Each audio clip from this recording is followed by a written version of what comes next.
Of the many threats in the realms that those who harp have foiled, there is one that has eluded eradication time and time again.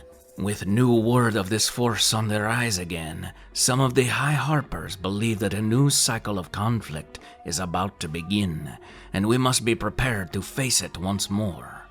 The cult of the dragon has existed for centuries. Since its founding, its members have focused on the creation and worship of Draco-liches, based on a prophecy translated by the cult's founder, Samaster, an archmage of portentous powers who was so beloved by Mystra herself that he was made a chosen.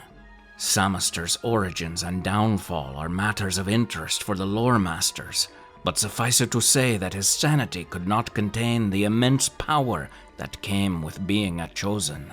By the time Our Lady of Spells rescinded our gift, Samaster had been made incurably mad.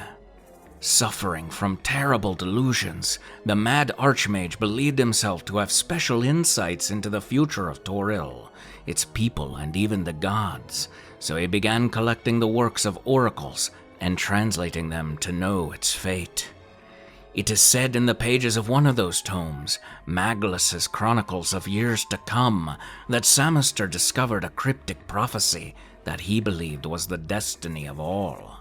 In his own words, quote, "And naught will be left save shattered thrones with no rulers, but the dead dragon shall rule the world entire." Thus inspired, the Archmage gathered followers, persuading them that his foretelling was the truth, and so these followers of the Scaly Way became the Cult of the Dragon. In the years that followed, Samaster drew on ancient tomes to create the first Dracolich, or Sacred One as they addressed them, in the year of the Queen's Tears. By the year of the Rotting Wind, the first speaker poured all his knowledge into the infamous Tome of the Dragon that became akin to the holy scriptures of the cult as it quickly expanded across the Heartlands. Samaster's cult activities did not go unnoticed, and the Cult of the Dragon soon gained enemies, not the least of whom are those who harp. In the year of the Sinhala, seeking to put an end to the first speaker, the Harpers ambushed Samaster and his retinue just outside the tiny village of Hap in Battledale. It was a conflagration that ended with an avatar of Lathander and the death of the cult's first speaker. However, even the clutches of Kelemvor himself could not deter Samaster. He returned as a lich on 2 occasions before he was finally destroyed in the Year of Rogue Dragons. Although dead, the inheritors of his terrible knowledge continue to carry out his legacy. Many leaders have made a bid for overall leadership of the cult. Of the many sects that have tried and failed, we have learned that one faction has most recently risen above the others. Since the time of troubles, Tiamat's faithful have been infiltrating the cult.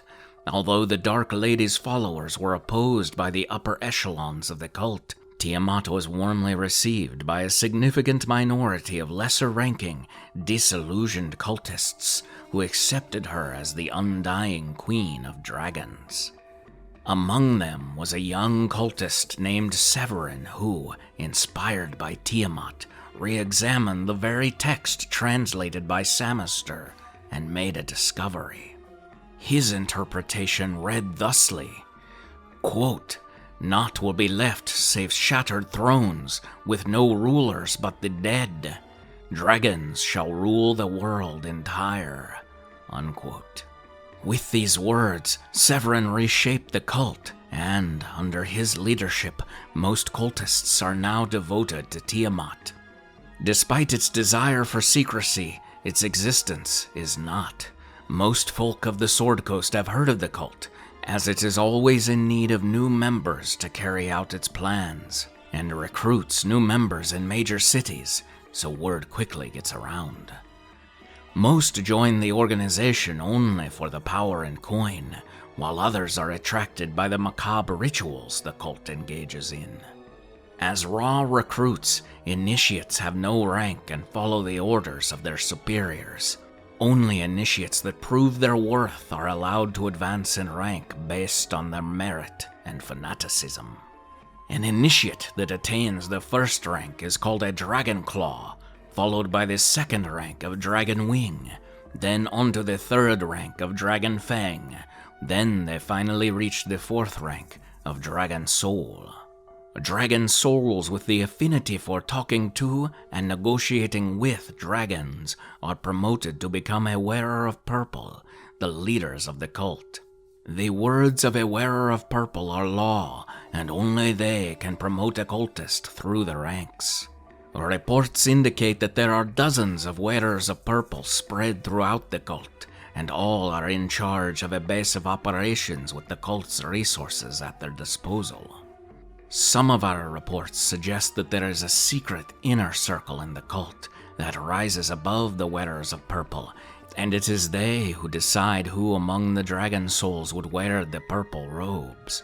Believed to be led by Severin and 4 other leaders known only as Worm Speakers, this cadre is said to have supernaturally strong bonds with the chromatic dragons, either through magical means or natural charisma.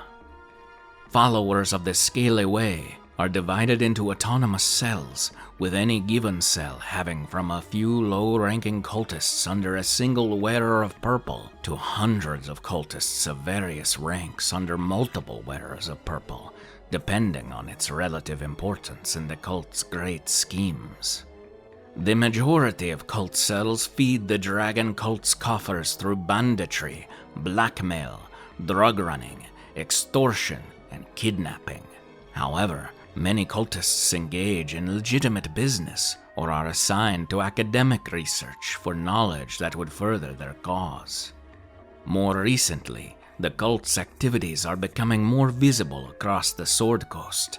The scorched ruins of farming communities pillaged by cultists are a common enough occurrence that we can generally tell where the cult has passed through. While cultists avoid wearing their full regalia on the streets of Waterdeep or Scornobel, any agent who knows what to look for can often pick a dragon cultist in disguise out from a crowd.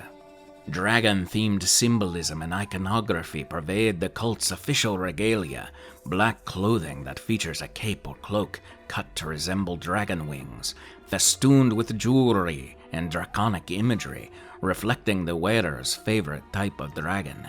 Masks are also common at cult gatherings. The wearers of purple are the only members of the cult allowed to wear purple, and most are proud enough to flaunt the color that marks them.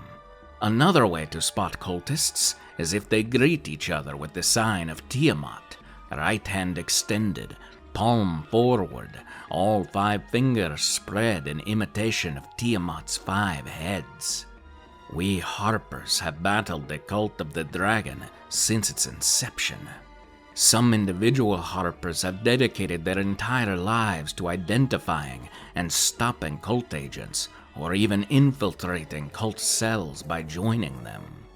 With their newfound information, the Harpers attack secret caravans bearing plundered wealth and seek to stamp out dangerous cells.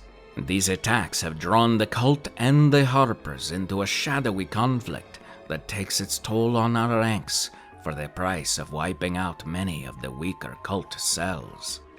Be cautious, however, for when a Harper spy is discovered in their midst, the cultists make it a special occasion by conveying him or her to evil dragons to be messily devoured. But fear is a small price to pay in the war against the cult of the dragon. Where the Harpers seek to protect freedom, the cult seeks power over all and rule by evil dragons. Where those who harp fight for the rule of law, peace, and prosperity, the followers of the Scaly Way seek to steal everything of value for the hordes of their dragon masters.